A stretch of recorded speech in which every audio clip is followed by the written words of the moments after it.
Yeah, sounds good. And I'm already putting on the camera. We are recording. Everyone sounds pretty good. Edwin, you just want to talk a little bit? Yo, check it out.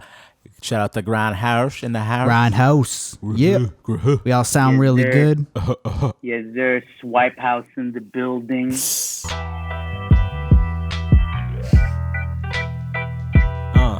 Yeah, I wish I could rap. So I can just drop. Spit something, dude. This song is crazy. Come on, man. Say something. I wish I could. This beat is fire. Shout out to the Mellows. It's the Mayos. Mayos. I gotta get better at saying that. I was practicing yesterday with Crit. I was like, you gotta get that right. They changed their name. Shout out to Sway and Smejo. They changed their name, and I was telling Crit, I was like, you gotta hit the 2 L's right, cause it ain't la. It ain't a quesadilla. It's a quesadilla. Yeah, I say it like a white person. I gotta work on that. Jalapeno, y'all. Quesadilla. So yeah, shout out to Sway and Smell of the Mayos for blessing us with that beat. And of course, welcome to another episode of the Grindhouse Podcast. Yeah, I'm actually struggling with what number episode this is because we actually don't have show notes. This is 71. Welcome to episode 71 of the Grindhouse Podcast. I'm your host, Edwin Cabrera, aka Steady Eddie. To the right of me is my co-host, my day one, Chris Martin, aka Critta. What's up, guys? Just real quick before we get into today's episode, please like and subscribe to our YouTube channel. It really helps us out, and we have a bunch of merch for sale. Hopefully, we'll drop some summer stuff soon. But yeah, you can check that out at grindhouse.store. Cool. And to our big screen over here, big man on the television set, we got our homie, John Lee, a.k.a. JDM John. How you doing, man? I'm good. Episode 71. Got a lot to unpack. You know what I'm saying? Man. Yo, I need that beat, actually, before the next episode, because I got a 16 I was gonna start playing the beat right now. Hit it. Yo, drop that beat again. Drop that beat again. Drop it. Yeah. John, start. Yeah. Yo, talk your shit, John. Talk your shit over there. Joe. Yeah. I called you Joe by accident. That's peeling money. It's that money count music right here, baby. That's that robbery music, you know, but white collar robbery. That ski mask music. This that talk tough on the pod type music right here, baby. Word. This that you better add that 3% on your PayPal. Wait. This that fuck paying your employees a actual wage type music right here, baby. Yeah. Or that we only hire salary men out here. You know the vibe. It's not about ownership. Fuck your percentage music right here. Fuck your equity. Anyway, it's deleted. Yeah, let's actually get into it. Man. So, all right. What we got on first, Critta? All right. Y'all want to talk about albums first before we get into the other stuff? Yeah. Word. All right. So obviously we had a big release last week. J. Cole Off Season. What y'all thinking? I think it was a fucking dope record. I love that album. It's fucking great. That album was a heat. Like, yo, how's the first song with Cam? That was great. That was a great intro. That's how you introduce an album. You bring Cam on to talk his shit. Yeah. Can't lose. You can't lose when you do that. I love the meme that was going around with like J. Cole's face on like Cam's like head. It's so good. It's so good. That. Yeah. With the cell phone and shit. It's so good. No. But yeah, I fucking love that album. It's definitely a rapper album. Like the rappers are gonna like this shit. The lyrical guys are gonna like this shit. So yeah, the thing I liked most about the album, and you can tell. I mean, I feel like J. Cole, when we do see him, because I mean he's for the most part a private person, but you see him here and there in places. And one thing we know for sure with Cole is he fucks with the young niggas. You know, like he actually like is out here supporting the young guys. And I feel like we're seeing that not just through the features on this album. You know, there's Morray on here. 21 Savage, I don't think you consider him a young guy anymore, but like obviously he's like the new school, and that's what I mean by young. He's like that new school. Like that, I think that Drake, J. Cole, Kendrick class is an older class than the 21 Savage class, and that's what I mean by young guys. But like, I think with the features, especially Morray also being fresh, he's not just young. He's literally fresh out the factory floor. But just seeing his collaborations throughout the years with people like Young Thug, 21, obviously, people along those lines, and seeing him mess with all these new young artists, you can see that I think more in his music because he's able to grab what Cole brings, what Cole to bring, which is that thoughtful, storytelling, heartful music, that soulful music, but also intertwine that with some like amazing production. Like that amazing production on top of having it not sound, and this is what people kind of fault Cole for before, and when people say he's boring or he's like sleepy music, whatever, or don't play him Fridays because like Fridays is for the turn up music, right? Is that Cole's music never had that slappability, like the music that these Atlanta artists club made. hits. He never, those music are all for the slaps, and J. Cole is all for the thought provoking, heartfelt observation of life type music. With this album, I feel like he blended both those things together, and that's why it's amazing. You can be for the streets and fuck with this record, and you can be a thought provoking, so on and so forth, more intellectual and appreciate this record, and all parties are able to take something from it. And in the past, I feel like that's been a criticism of J. Cole. I mean, definitely a good point because like My Life is my favorite song in there because he brought in Morray, which I feel like Morray, he pretty much got famous because of J. Cole. He like put him on, so I wouldn't say that. He like found him or whatever and like reposted his absolutely. He definitely took music, yeah, exactly, which definitely helped give him that bump. Yep. But yeah, I mean, I just love the album. I've been listening to it nonstop. It's even like a gym record for me as well. Like that was an immediate cosign, by the way. Like what you're talking about is like because that Quicksand record went viral, but it went more viral because J. Cole like posted a comment or whatever about it. He posted it. He gave essentially like his blessing. What do they call it when like a rapper like gives you your I forgot what they call it. Like like you get like a stamp. Oh, you get this stamp of approval. Yeah, when you hit that. It especially for Morray, it was almost immediate. Like, J. Cole, gave Morray his stamp, and that was like kind of like the hot thing online. So it went viral, and then J. Cole did that, and it went even more viral. And then sooner, I can't remember. I don't think he is. I thought he was gonna sign to Dreamville. I don't know if he is signed to Dreamville, or if he's associated with it. But he's on this album, so it was immediate. Like his, shout out to Morray. Like that's because of his talent.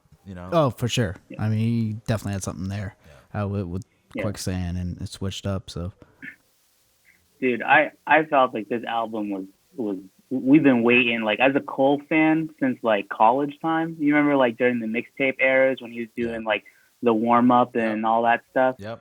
Like I was a huge Cole fan, and like he was talking that shit back then, right?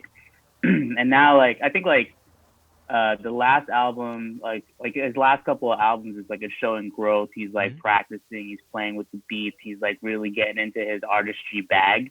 But this one, like there was one line that stood out to me because I was legit like caught off guard because he was like, I was selling mills back when they was still making CDs. I was like, yo, like I've been waiting for Cole to finally get into his talking shit bag because like everybody hated him for the longest time. Like, oh, it's, college rap, it's backpack this, it's too emotional, I can't fuck with it, whatever. But yeah, man, he's super talented, and this album really shows it that like he's super versatile, and he's just kind of been brewing up, and I'm glad he found that confidence in himself because I feel like for a while we just listened to him talk about how Jay-Z didn't really like what he was bringing to the table, and he wasn't really getting the the love that he was looking for, and then he like broke off, finally did his own thing, and then found his pace, and now it's kind of like, all right, like now you're talking your shit finally. So I love the album. Yeah, I just to add to what you were saying, to be honest, I would consider this his best release. to this point. I have to agree with you. Yeah. Yeah, and it's crazy to like be able to take all these years off and just come back with the most fire album after like a pandemic where we really weren't getting a lot from the big artists, and yeah, for him to just come back and just like drop that heat, it's impressive.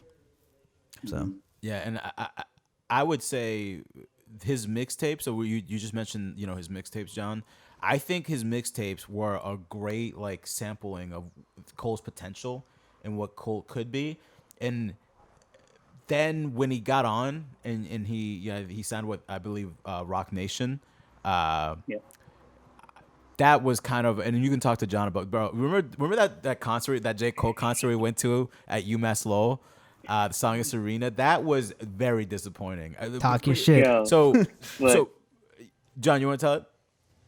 I don't. Okay, do you want to tell the whole situation of what happened? Yeah. So yeah, exactly. So pretty much by this point, John and I were big fans because John put me on a Cole. I mean, I'm telling him, John put me on a Cole when Cole was like, which one came first, Friday Night Lights or the Come Up? I think it was the warm up, whatever the warm-up? Blue album was. Okay, so it was the warm up first. So yeah, the warm up. So you sent me the warm up way back when, like when that was first coming out, and that first was gaining steam. So John was like literally one of the first ones on Cole, and I'm not lying. I remember He was that. definitely one of the first ones on Cole, and I absolutely like he put him on to me. I fell in love with Cole just like John did, and we both, that was like our rapper for like the longest time. Through the warm up, Friday Night Lights, the Come Up, like we were really, really, really fucking with Cole. And then he got signed to The Rock, and we were proud. But yeah, you were proud because it's like when it's a rapper that should be recognized by everybody. When they sign, you're proud, but at the same time you're afraid because like that immediately means like when somebody signs to a big label, let's see where they go. Can they get past that like major label hump and release like a notable record? Are they gonna go like you're gonna see the sell off immediately? You know what I'm saying? And I gotta say with Cole, he came up with Who Dat, and I was like, I didn't want to believe it. I didn't want to believe it, but it was not a good start. Yo, that song was such wild trash. Like that whole album, like for the most part, was wild trash, right? And then I remember, so Ed, like this is college times. I mean, you still smoke, your stuff, but like I just remember you gave me an edible, and like I was like on some other shit, right? And I just remember, like, I was, like, pretty, like, nervous because I was like, oh, man, like, I haven't seen Cole live before. Like, this is going to be crazy. Like, I don't care about who was opening for him and stuff. And I just remember we were both just like, damn, he didn't perform any of his old shit, really. Yo, and he had backup dancers. Oh, he had backup dancers for workout plan. Yo. I was like, John, we got to go. We got to leave. Yeah, and then I don't know if you remember this, but in my my hazy mind, back when I was a lot more active on Twitter, I actually tweeted him, and I was like, "Yo, I guess hip hop really is dead. Like this is like I was so disappointed, and I feel like this whole episode is gonna talk about my moments of disappointment as a fan of certain rappers. Yeah, but yeah, dude, I was super disappointed. And then, like, he went through a bunch of stuff. And then I think the next album he released was potentially that Born Center album. Was that the one? Was that after that? Because I stopped. Okay, so after that first album, and after that concert, especially that was the icing on the cake. I just was like, I'm just gonna pretend Cole never happened for a while. Like I just was because everything he had rapped about at this point pretty much was telling everyone, because Cole is one of these rappers that is he's I like to call like a self-aware rapper. He likes to rap about what's happening in the moment, and he likes to, and he's so good at being able to capture the moment and paint you that picture that you feel like you're there with him through that moment. And so when he's talking about getting on, how he won't take that opportunity for granted, and like how much he wanted it, you not only do you believe him, but you're also rooting for him. And so when he got signed to The Rock, it was like everything that he rapped about coming to fruition. So you were proud of him, and then he comes up with that, and you're like, man, like I feel like you, like everything you talked about, this is not a representation of that. And you almost felt cheated. I almost felt cheated in a way. I'm sure John did too.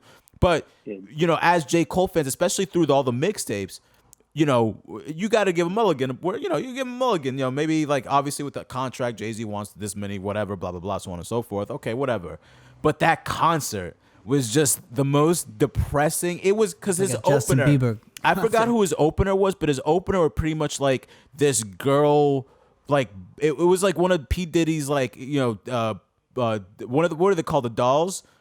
Not Danny Kane. Was it Danny Kane? It was Danny Kane. No, it was Danny Kane. Got you. That singing like that, because he dropped that Danny line on his record. Like it was Danny Kane. So Danny Kane opened. I don't know who listens to Danny Kane. It's not my thing. They were opening for J. Cole. So like if Danny Kane's your thing, great. But if J. Cole's your thing, why the hell are you listening to Danny Kane? Like those two things for me, I didn't get. But I get it. It's a college show. You want to kind of fill the whatever. So anyway, it was a bad opener. And then J. Cole comes on and he plays Who Dat. Then he plays Workout Plan with backup dancers. And I wanted to get. After that I blacked out. I blacked out after that. Yeah. And that was it. And so I stopped paying to J. Cole after that. And then John, this is when you hooked me back into J. Cole, and I'll let you take over from here. When you played, I remember, I think you were playing Bored Sinner, and you were telling me about the song, made Let Nas Down. You want to talk about that? Oh, yeah. Yeah, dude. I thought that was actually really important because remember when we talked about the comparisons back then? It was like J. Cole was more like Nas and Drake was more like Jay-Z, and like there was all that discussion point. Man, we could go on for hours for this that discussion. But the Let Nas Down record, I remember like being really caught off guard because Born Sinner, in my opinion, was what actually brought me back as a Cole fan.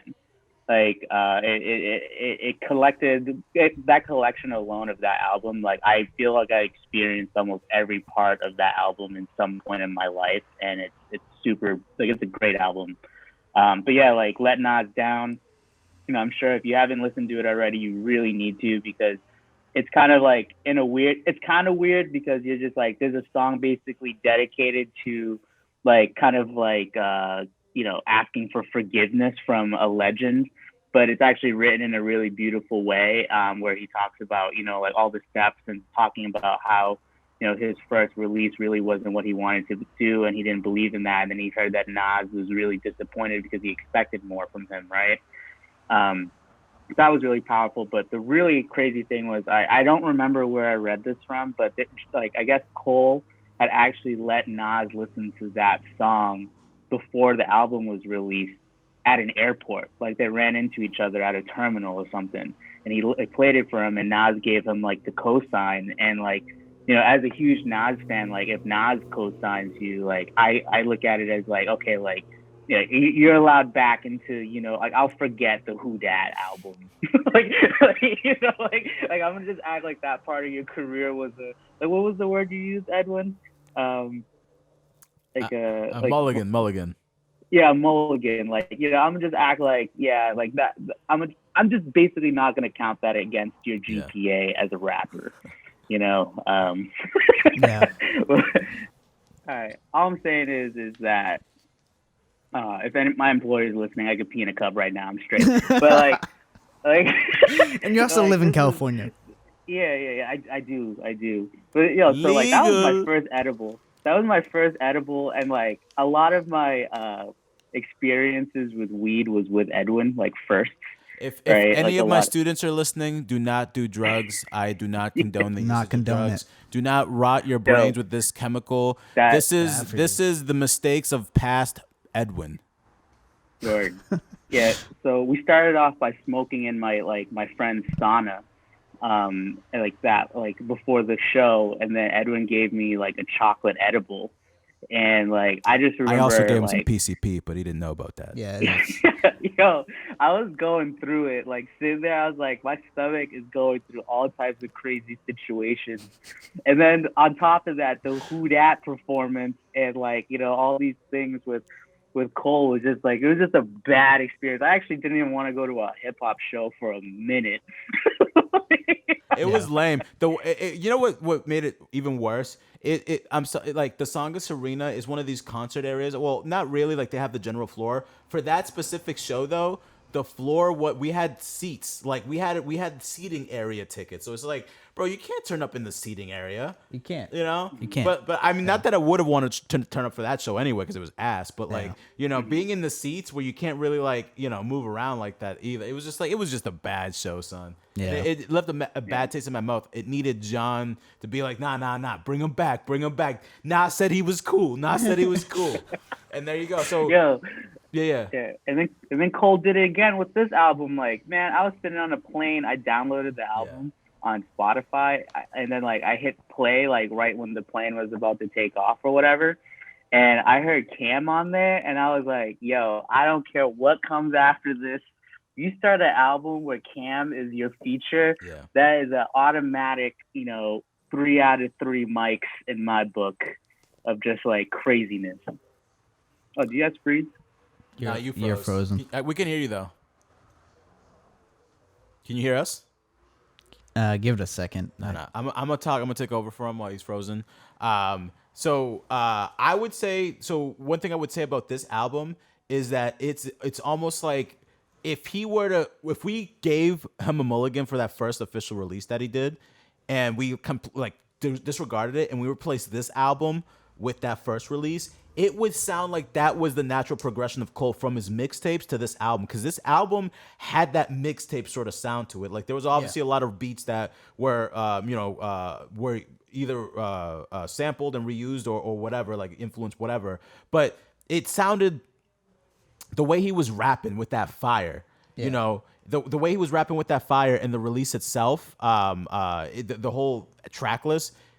Amazing. And it sounded like that hungry Cole that we got from the mixtape era. So I feel like it was amazing job overall, and a great continuation of what we always knew Cole could be. Because I love how his recent releases, I would say my favorite release now behind this one, KOD I liked, but I didn't think it was that amazing. I thought it was great, but I wasn't like, I mean, it was good. It was really good, but I don't think it was great.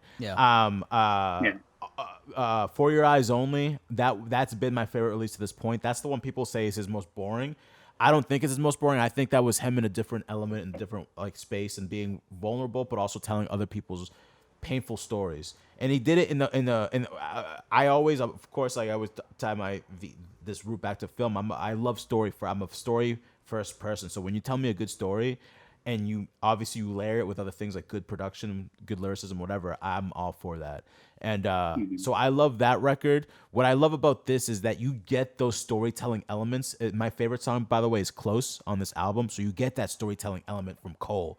But you also get that, like, just the way he's rapping on this is a little bit more, like, of an edge to it. It's definitely more really aggressive. Good. Yeah. And it's just like, so yeah, you still get all of that you got for Your Eyes Only, but you get it with the production and fire of that mixtape Cole. And like I said, I love that he dropped that freestyle on LA Leakers. Yeah. Like before the album dropped, and like he had that same energy, same cadence like on that freestyle.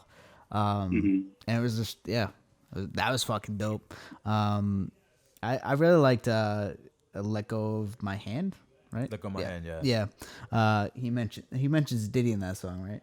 That's yeah. That I wasn't expecting that line, but I was pleasantly surprised. Yeah. I mean, I'm sure for those of you listening, you know the story, but just the backstory on the Diddy, the song. Listen to Let Go of My Hand. He mentions how Diddy and him scrapped. The whole story behind that is Kendrick was running around at this point, calling himself the king of New York on the Control verse. A lot of New York rappers had issues with it, including Diddy himself, you know, being the guy that like, you know, that was quote unquote running New York or whatever, like as bad boy with Biggie and whatever. So I guess he took exception to that, a line like that, drunkenly poured a drink on Kendrick or tried to, and Superman Cole stepped up and took care of business. So yeah, I don't think we ever heard about like who got the upper hand or whatever. I think Cole kind of implied through the lyrics that it was kind of like a tie because it like people got in the way before. Yeah. It was like squabbled for like it was like. But my money is what Cole's like 6'4", something like that. 6 feet. He's a tall dude. He plays basketball. He's athletic too. Yeah, he's athletic. I'm sorry, man. I know Cole's not a fighter. I know he's a lover. but I still got Cole. Nah. Cole looked like somebody who could still slap the shit out of you, like, you know. Well, I feel like he might be one of those, he does it on purpose. So like when you do fuck with him, Well, he got put you in your place. He got reach. No, Yeah. Exactly. You know, when we talk about legends, you know, rest in peace, Nipsey Hussle, like what y'all got behind it. But y'all remember that video of Nipsey slapping the shit out of that valet driver? Oh yeah, damn. Yeah, that's what I picture right there. Just execution was 10 out of 10. Yeah. Yo, shout out by the way, Cole, for like continuing to rub it in everybody's faces how talented and driven he is by now playing professional basketball in Africa. Yeah.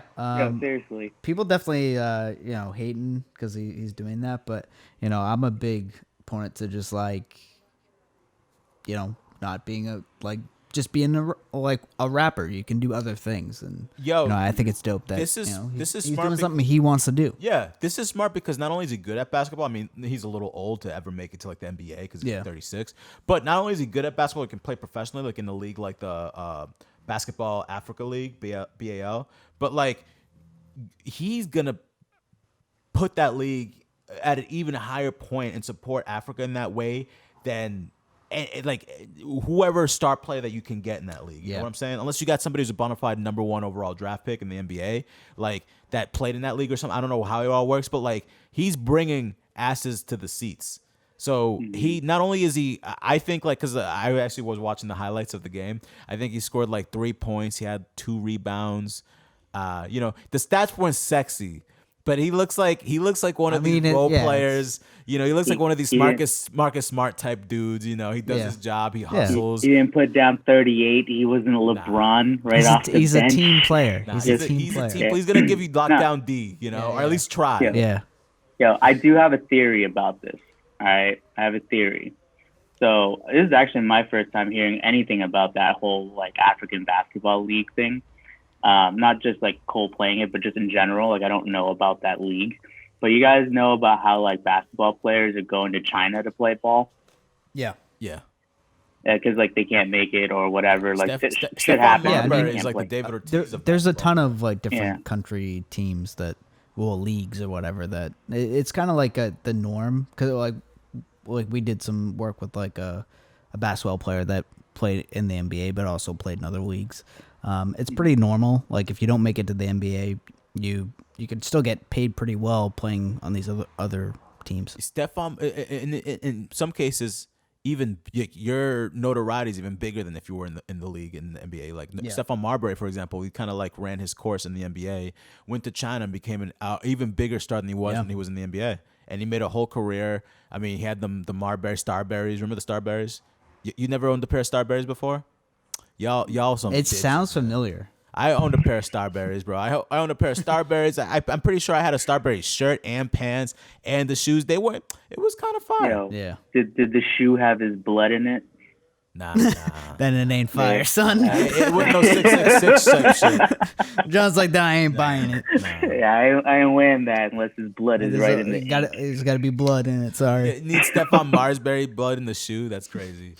All right, well, let's move on to something else, but let's keep talking about records. Morray recently dropped Street Sermons, his first debut album. I think it's a good record. I think it's a really safe record. It has his singles, Quicksand and Switched Up on it. What do you guys think? If I'm going first, I would say that the album was, like you said, safe. It was pretty like Quicksand is a banger. That record went viral, and then it got the J. Cole stimulus package by giving them the stamp of approval, so it went even more viral. Yep. Switched Up, I thought, was a great follow-up single. I love those two songs really, a lot. But the rest of the album, I think was a pretty standard. Like, I think he's super talented. The rest of the album didn't really. It sounded like really. It sounded good. I would say it sounded good. There was no other standouts besides Quicksand. Maybe because Quicksand was such a banger of a record, I was hoping that there'd be another Quicksand in there somewhere, and I don't think that there was. But it's still a really, really good record. I mean, obviously his talent shines through. I think he can make any song a good song. But yeah, I would say that the label or whoever picked appropriately when they picked Quicksand and Switched Up, the two records to lead this album with. Yeah, this album to me, I listened to it several times, and I felt like it did not have a theme. Like the Street Sermons like title kind of made me feel like, oh, this is gonna be like kind of preachy, like talking about all the whatevers. But I felt like the album, like all the songs are kind of all over the place. Like Quicksand, it talks about kind of the struggle and all that stuff, right? But then like he talked about some heartbreak in there, and then some other stuff that it was good, but like you guys said, it didn't feel like it pulled you in and like held you close and was like, oh man, like this has a ton of replay value. It just was confusing. And I think that's what a lot of new artists make the mistake. I know that the label has a lot to say about what gets being chosen as like the actual, pick of the litter of music. But a new artist, I feel like they're kind of afraid of not getting a chance to put everything that they can on their first album. So they do it and do like a shotgun effect to see what can work. And it felt that way about this album. It was like some songs in there, I'm like, I didn't need that many tracks on this record. You could have gotten away with like 8 and it would have been really good. He's that level of an artist already, I think. Yeah. And one other thing I want to add to that as well is the fact that maybe the label tried to capitalize of how hot the record Quicksand was. Yeah. And because they were trying to capitalize off it going viral, and maybe that was a record he released by himself with maybe a smaller label. That's or something. what I'm thinking. And so when a bigger label got their hands on it, they were like, we got to capitalize because this record's hot now. So we got to. And so literally, it might make sense that the album was kind of like, it almost seemed like there was a mishmash of different things, because maybe that was less deliberate and more like, what do you have that can kind of hit these things, as opposed to really kind of developing a whole concept based off of Street Sermons that was really, because I think you're right. I think it was just kind of the title that they slapped on it. The cover art is very simple, him sitting down reading from the Bible, and the records outside from Switched Up and Quicksand were good because he's so talented. He make any song good, but they weren't standouts. So I do think that maybe it was just like them trying to capitalize off the viral Quicksand fame, and because of that, the rest of the album kind of suffered. Mm-hmm. Yeah, I actually think it makes more sense now that you said that, and so like why the album's like the way that it is. It definitely. I do have a question. Rushed. What's up? I do have a question for y'all. All right, so I was listening to it. My girl said something that really fucked up the album for me. Okay. She was like, "Yo, is this T-Pain?" Damn. I mean, T-Pain's all right. It's fine. I'm not, no disrespect. I don't disrespect. I feel like you disrespect T-Pain. Is there like a? Do you think he does a vocal thing with his voice? I thought it was just all natural. I don't think so. I don't think he does an auto-tune thing. And T-Pain, he can sing without the auto-tune. He can, but he uses it. So he can, but he uses it all. That's his signature. So I think he could be T-Pain if T-Pain didn't use the vocalizer stuff. Yeah, because I'm pretty sure that if he does use it, if Morray does use it, it doesn't. You can't tell because it sounds like just a straight up voice. So you can't say that. Maybe he does sound like T-Pain, but more I would say T-Pain sounds like him with the vocalizer, because like that's literally the voice that God gave him. So I can't give that to T-Pain. No. I'm not. It's not a hit towards either one of those artists. I think T-Pain is a naturally talented person. I don't care what autotune can do. You can't create those hits without some talent, right? Yeah. But yeah, like when I heard that, I had a moment of thinking like, he doesn't seem like he's trying to be T-Pain, but I can see how his voice has the versatility of being able to do that if he wanted. It's almost the same argument with Action Bronson. Oh, and even this one has more credibility. Action Bronson and Ghostface Killer, like they say they sound the same, and which is true. But again, Action Bronson, that's his God-given voice. He talks like that every day. If you've seen an episode of Fuck That's Delicious, that's the way he talks. That's just it him. Literally, he sounds like he's talking when he's rapping. Like he just sounds like him. And so you can't. I can't give it to Ghostface the fact that he sounds like him, because they rap about different things. Because Action's not rapping about the things that Ghost is rapping about. Ghost sounds like Ghost. Action sounds like Action. They just sound like each other. And because they're both from New York, they have the same way of speaking. So it's hard to say one. There's legitimate like biters. Logic. But then there's people who just like, there's a coincidental thing. Yeah. Damn, the logic hate. Yeah, I didn't say nothing. I don't know who said that. Yeah, Where'd you hear that? yeah. All right, well, let's move on to the biggest topic that we have to talk about, and it's going to be our last thing because I feel like we could spend probably 3 hours talking about it. So recently, Maul and Rory recently got fired from the Joe Budden podcast. It's been a whole clusterfuck. Rory and Maul recently did an episode together where they aired their side of it. Yeah, so let's fucking talk about it. All right. So there's a lot to take in. I think all of us, I think, saw this coming because we've been day one. Oh, I'm sorry. I have been. You've been a day one Joe Budden podcast listener. I'd never cared about his music. John's going to talk to you about his music.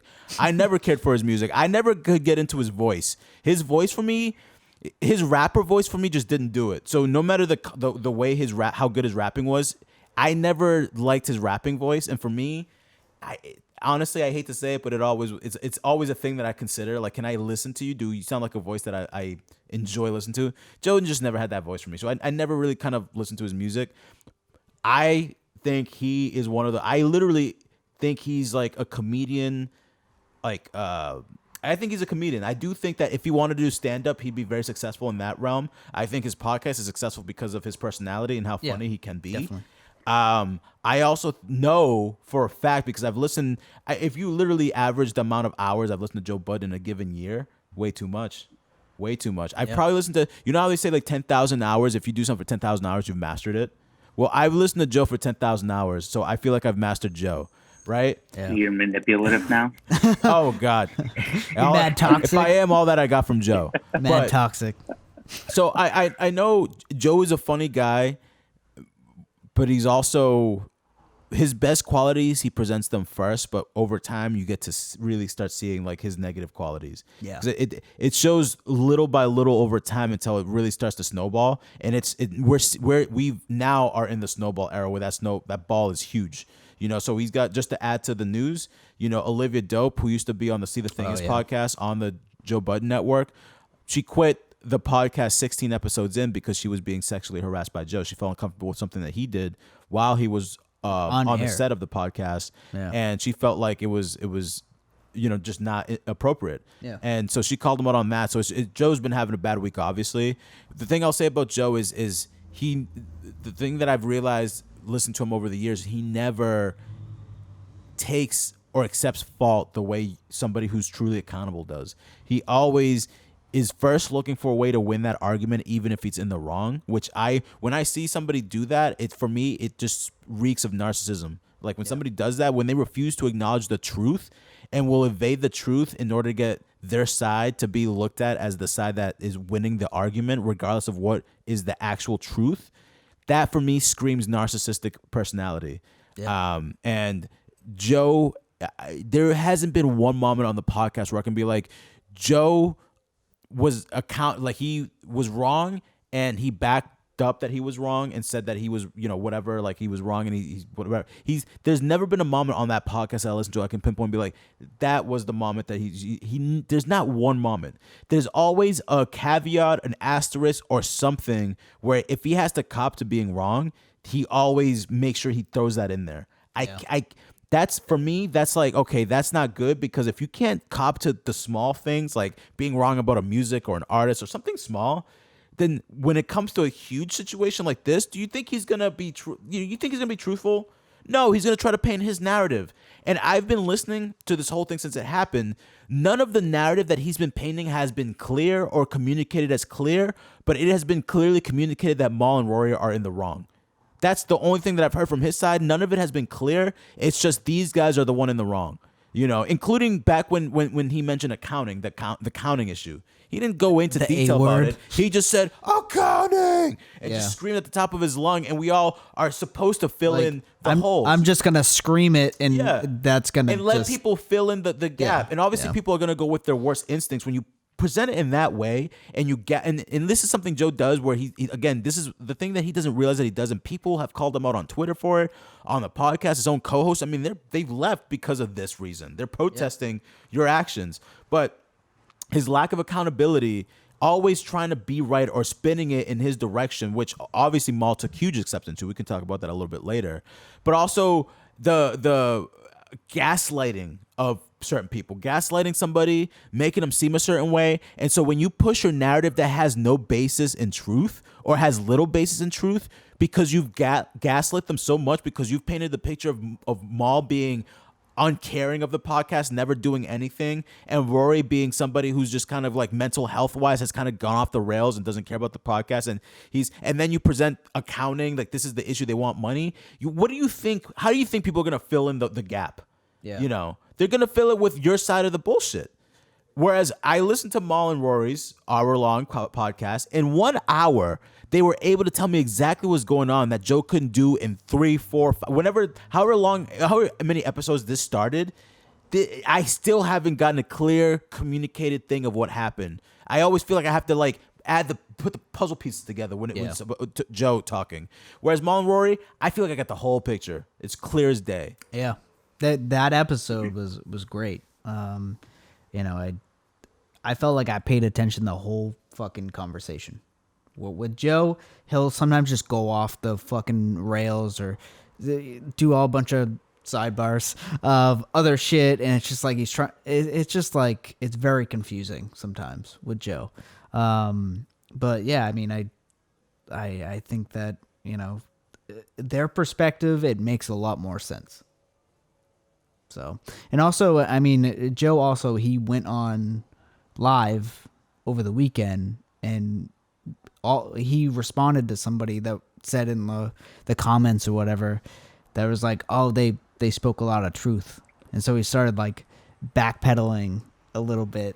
So yeah, I mean, I don't know. But in that same response, when he said that, he again keeps alluding to this empty.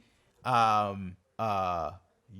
says he twists words around to make it seem like we don't know the full picture. And it just, I hate when he does that because he never fills in that picture. He just twists it around so you are forced to fill in that picture. Again, narcissistic personality disorder. So anyway, like, you know, because I forgot what the exact wording was, but it was like, you know, I'm glad they were able to tell their truth. So it's like he always twists the words around. Even when he's copying the shit and being accountable, he'll throw the words a little differently so that you're forced to interpret it in the way that's like, oh, it was just their truth. It wasn't the full truth. Man, you've had how many pods to tell the clear whatever? Bro. Yeah. Come on. John, you actually listened to the music, man. You've been a Joe Budden. Yeah. John is the original Joe Budden fan. He was telling me about Joe since before I even cared to know about Joe. I remember I went to a show with John. I used to hate Joe. Oh, that's right. Yeah. Yo, that's right. You used to get the VIP tickets to see Joe. You used to go. Joe. You used to go for the meet and greets. You was meeting and greeting Joe all over the place. Oh man, you know, I think about that moment a lot because I'm reminded about how when I met Joe, I told him I've been listening to his music for like 9 years up until that moment, and how he got me through a lot. Now that I'm watching it, I'm like, man, like that dude just destroys everything, just everything. Yeah. Where do you want me to start? Where do you want me to start as a disappointed Joe Budden fan? You said something to me that I thought was truthful. I only really got to see it in the history that I knew of Joe Budden when I started following Joe when he was on Everyday Struggle. That's when I started following Joe. I was like, oh, this dude's literally driving this show. This guy's the personality behind the show. And when Everyday Struggle fired Joe, I was like, well, I don't want to listen to Ack. So I'm going wherever Joe's going. So that's when I started listening to the podcast. And so I only got to really know Joe's narcissistic personality disorder through the podcast. I remember you said something last week like, yo, Joe makes it so hard to be a Joe Budden fan. And I felt like you were saying that from not the perspective, maybe from the podcast perspective, but I feel like you were also saying that from the musical perspective, right? Yep, exactly. What made you say that? So if I was to like go back, right, all the music, like the mood music mixtapes, because like New Music 1 through 4, even the 4.5 was like probably some of my favorite acts of music, right? I've listened to those albums a lot. And if you listen to them, you could follow a lot of the shit that happens in Joe's life, right? Like his his issues with his first baby's mother, his son's mother, the things with Tahiri, the relationships with Kaylin, all these things happened. And then he has all of his like studio albums, right? Like, all the other nonsense, right? Like the padded room, whatever. And if you listen to those, it's like Joe goes through like from an artist perspective, like you kind of want some, it's like listening to somebody going through a depressive state. While it's not healthy for the person, artistically, it makes music that like, if you're really going through something, you're going to latch onto it. It's a different level of emotion. That's what artists, tend to, like any artist, like even like a painter, for example, it's like, they're going through some pain. There's something about them that causes them to just focus on this one thing. So Joe was always very good at like, I'm just going to go into the booth and just let out my feelings. Like if you didn't pay attention to his Twitter, you didn't pay attention to all that stuff, you just listened to his music. Joe was like, so like, this is how I feel and this is what happened to me. I'm going to tell it exactly how it is. The problem with that is that, like, as a Joe Budden fan and watching all the relationships come and go, not just between him and women, but him and like other men and like record labels and deals and all this stuff, you just start to see a pattern where you're like, dude, like, why are you never upholding your contracts? Like you had the issues with Def Jam, you had the issue with Amalgam Digital. By the way, still one of my favorite albums. That album that Amalgam Digital is holding hostage. If y'all could release that on Spotify finally, so I could listen to it, not on YouTube, that'd be great, right? But like basically what I'm getting at is like Joe Budden is such a he's such a passionate person, but he can never really tell the story where it's like ironically he has a song called 3 Sides to a Story, and that's like a legendary Joe Budden song, but like, and it tells about the perspective of all these different people, but he himself can't even look at from the perspective of others, right? So I've watched a lot of people come and go in his life, and I've seen all this stuff. So to me, like watching him is like, he has these really good peaks where his career is going really well or whatever he's doing is going really well, and he seemingly shines for a bit. And then there's like this major drop off where you're like, I can't be a fan of him right now. I have to act like everything that he's doing is like basically like blacked out areas of my like, I guess like fanship or like of him.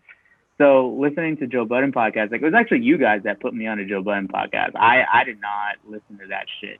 Like even when he was on Everyday Struggle and stuff, I'm like, dude, and like Love and Hip Hop Joe, and all the weird clothes he was wearing and sitting Indian style while talking to Tahiri and all this stuff. Like I'm like, I'm not fucking with Joe. Like I don't care what he has to say, But I knew about Maul, I knew about Rory, I knew about like a lot of the people that are on his show, the stories he tells, because I've been a fan of his for so long.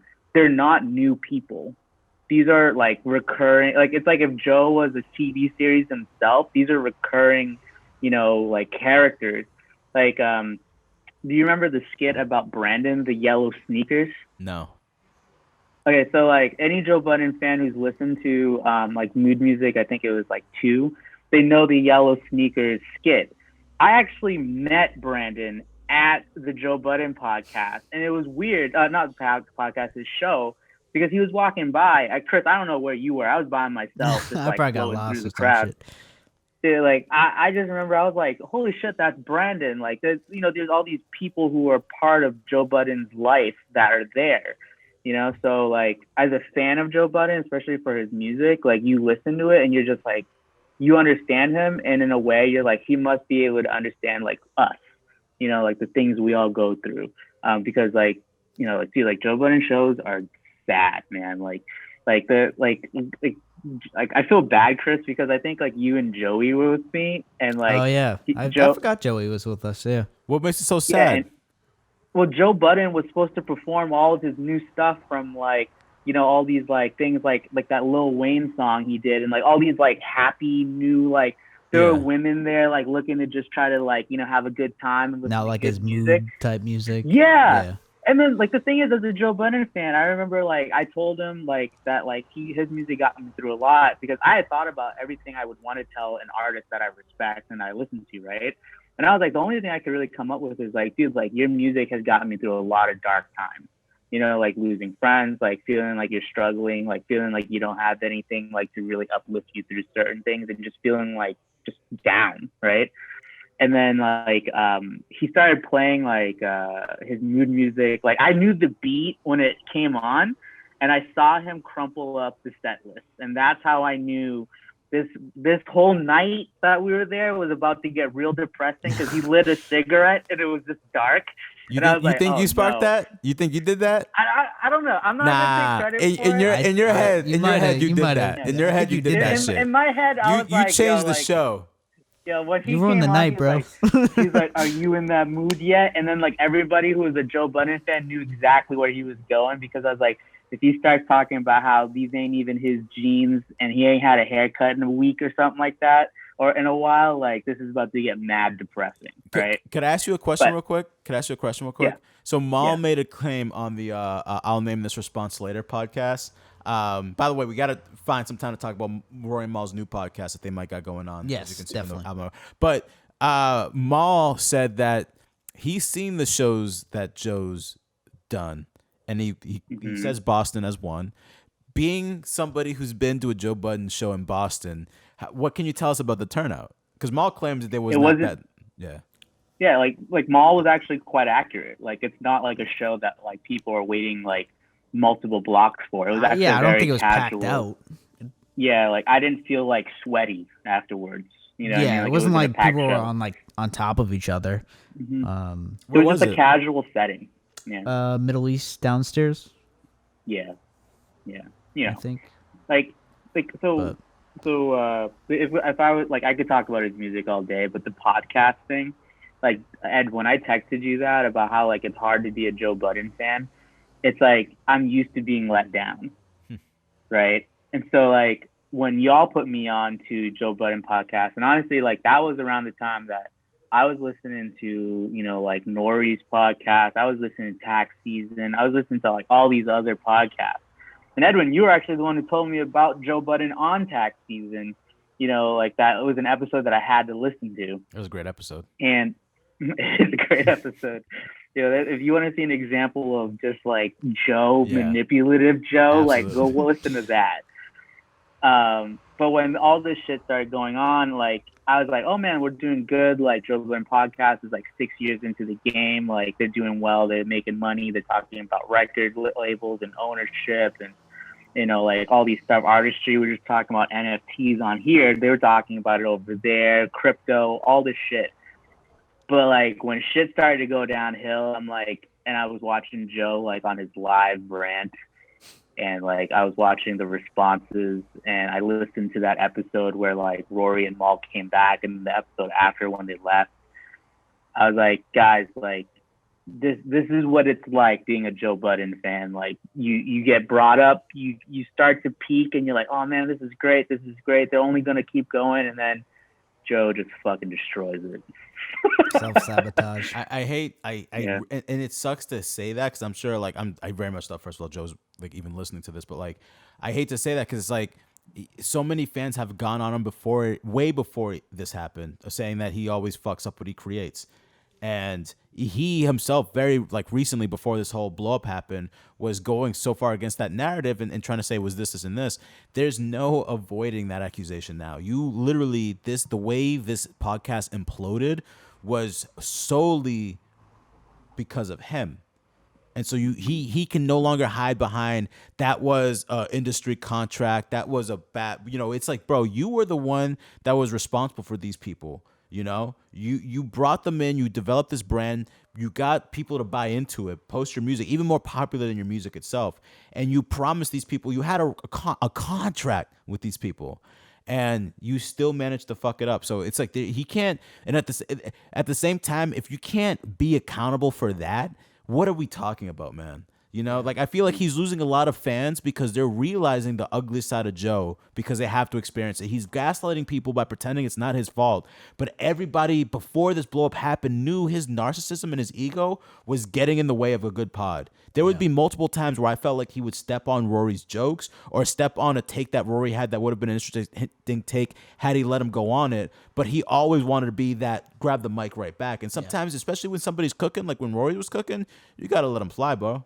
And so I felt like, and that was interesting, like his little blow up with Rory before that all happened. Like there was a podcast where it was just, there was so much tension that didn't have to be there. But I felt like Rory was just so funny and he was maybe like, you know, he was on the mic probably more longer than Joe wanted him to. And that caused Joe to really kind of lash out at him. And I was like, okay, this is hard to listen to. I had to turn it off because it was like, Joe was just being unreasonable.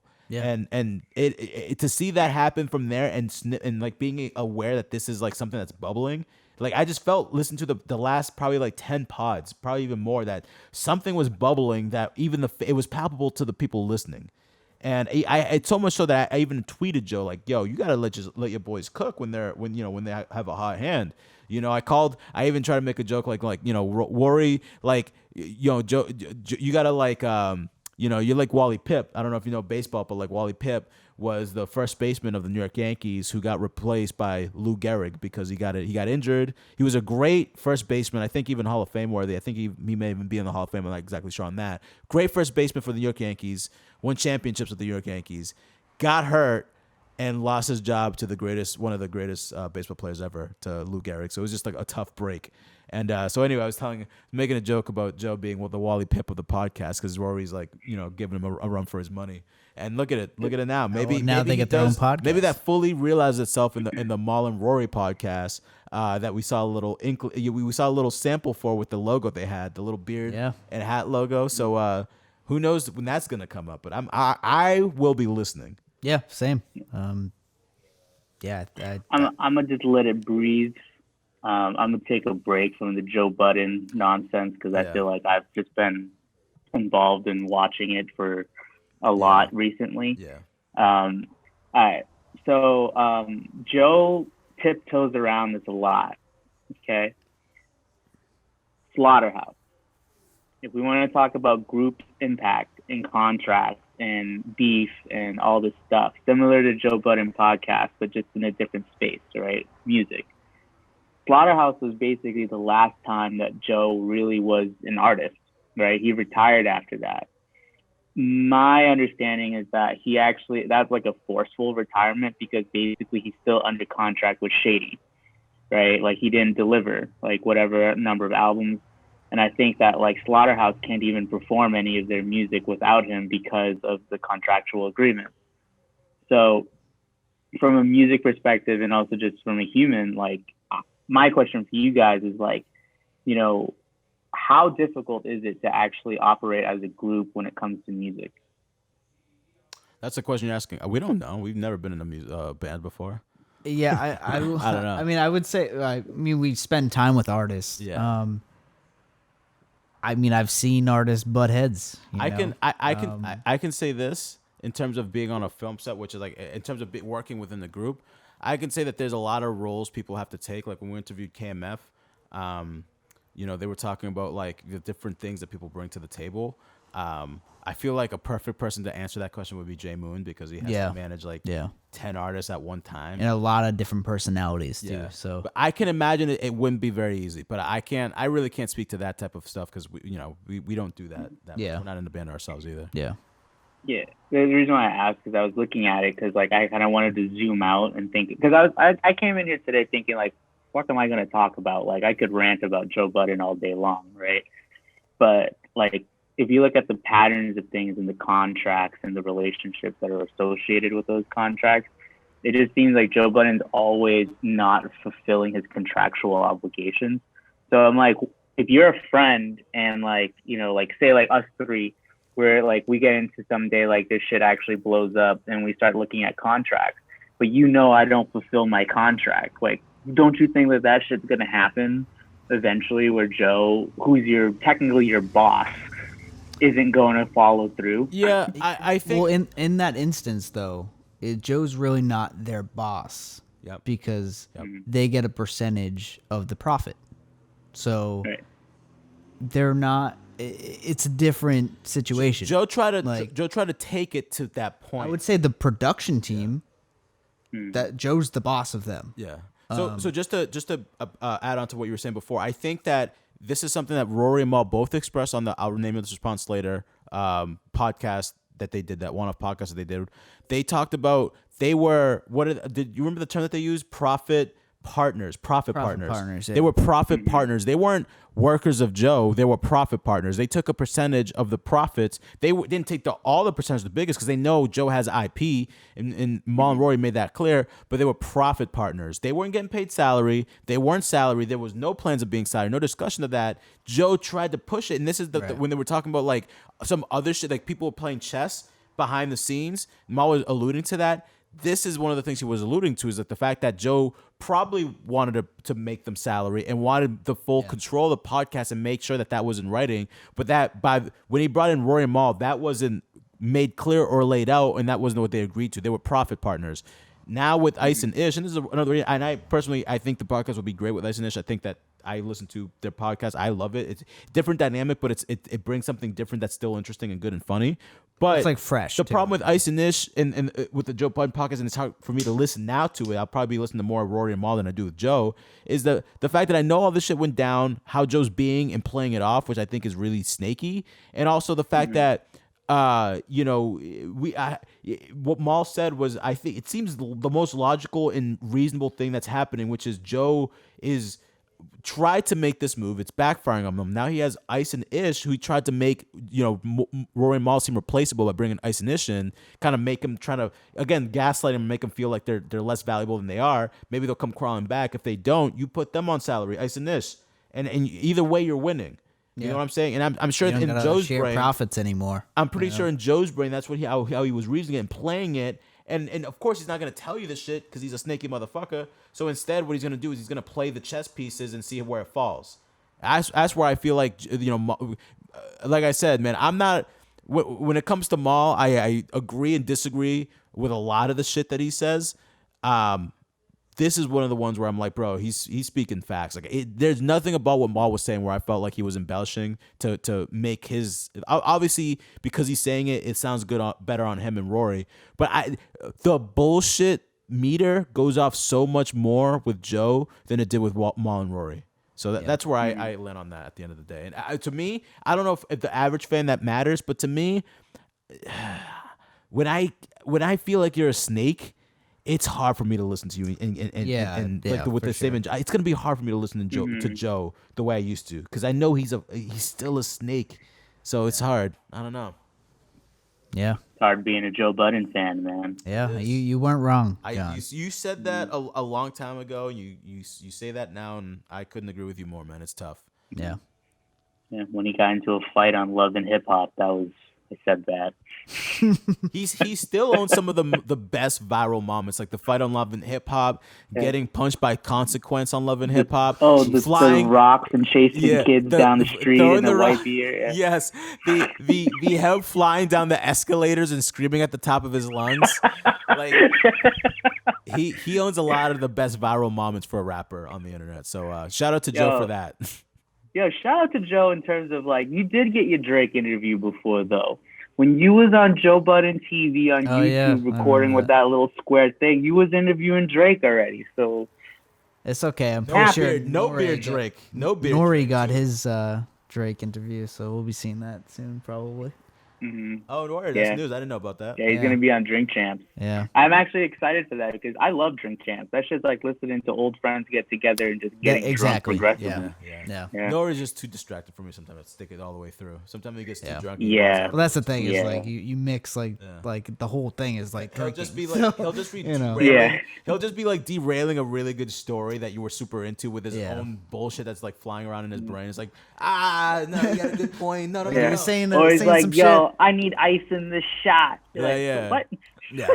Yeah. So you gotta be. I feel like you gotta be like the way Busta was with Nori. Is like, nope, let me finish. You gotta be assertive with him because like Nori gets to be almost like a child with like that gets easily distracted by shiny things. So you gotta remind him. Let me finish what we started here. Yeah, exactly.